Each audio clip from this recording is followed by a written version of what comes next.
Okay, let's talk about a census for a couple of minutes or more. First of all, a census was never authorized by the Constitution of the United States of America, which means Congress has been committing treason by levying war against us and by violating Amendment 4 in requiring us to surrender information against our persons and our effects, our estates, without authorization by the Constitution. You think I'm crazy? Do a word search in the Constitution. You will find the word census appears twice. Both times, or one time, and with the income tax, it is expressly prohibited.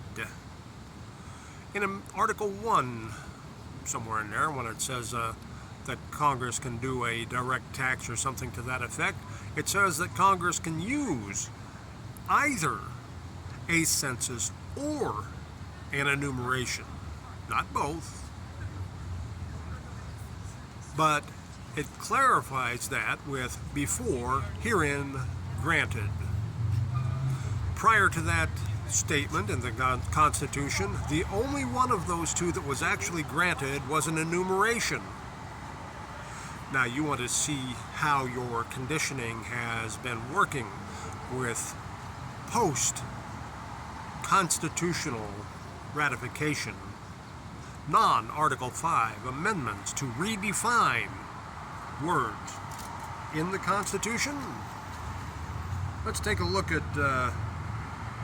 an 1898 and an 1828 definitions for census, and I'm only going to focus on the part 2. As we can see, and I don't know if you can see that, but I'm sure you can pause and highlight it.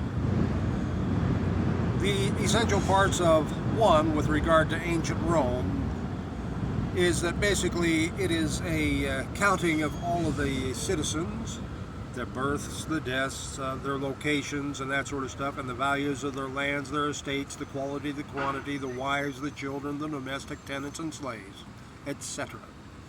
And then it goes on to say in definition 2, in the United States of America, an enumeration of the inhabitants of all the states taken under order of Congress to furnish the rule of appropriation,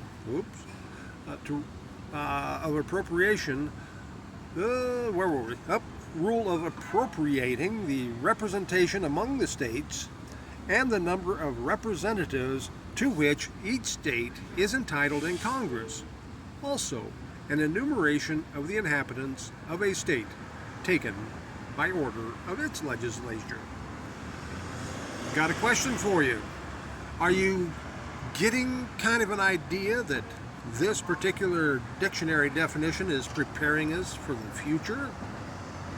It's not saying that the United States of American enumeration is a census at this point, except for the fact that it is under the definition for census.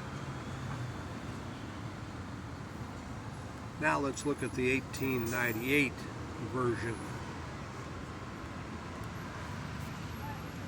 A general census of the United States was first taken in 1790, and one has been taken at the end of every 10 years since. Between 1828 and 1890, Congress has switched, by definitions, the enumeration, the very limited and very strictly limited enumeration that the Constitution actually authorized, and massively expanded the content which it gathers. And those of you who have been filling them out and sending them in, I haven't for over 20 some odd years, they're not required by the Constitution and therefore cannot be required by law, constitutionally speaking.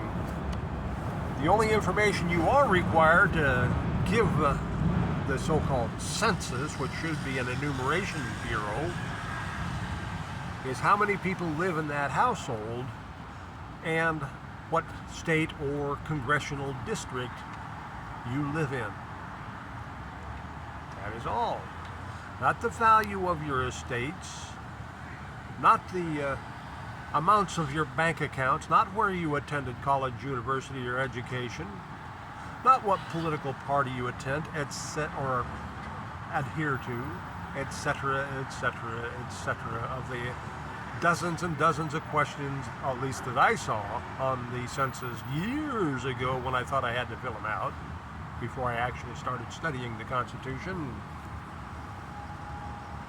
Ladies and gentlemen, so far I've only presented a couple of what will become many such instances of how our government has manipulated its powers by way of dictionary definitions, ex post facto, after the fact. It is an unethical and unconstitutional mode of ratifying items of the Constitution to change them without going through the Article 5 amendment process for clarification, for updating, etc. So you are not required to do a census. Imagine us redoing the whole Census Bureau and turning it into an enumeration bureau, to which it will be voluntary and a paper will be sent out to at each known address, because these will be the people who will want to be counted on a census. If you don't want to be counted on a census, that is your prerogative. It just means that money available to your state and that sort of stuff that the federal government isn't supposed to be giving out anyway won't be available. But anyway, that's getting onto a different topic. Census. Yes, the word is in the Constitution. In summary, it appears twice, but neither of which have actually been granted. People, we need to actually read the words written in the Declaration and the Constitution, and the Articles of Confederation certainly wouldn't hurt, because they'll help clarify things like no back-to-back term limits, and the Articles of Confederation will clarify the swapping of the unlimited powers of the United States government towards Indian tribes under the Articles of Confederation to very strictly limited interference with the native tribes under the Constitution of the United States of America, which is now the Congress is supposed to treat, and the President is supposed to treat, with the native tribes the same as they would any other foreign country. Regulate does not mean dictate the terms of commerce. Oh, but that's a whole other thing as well. I'll cut this one off a little long-winded.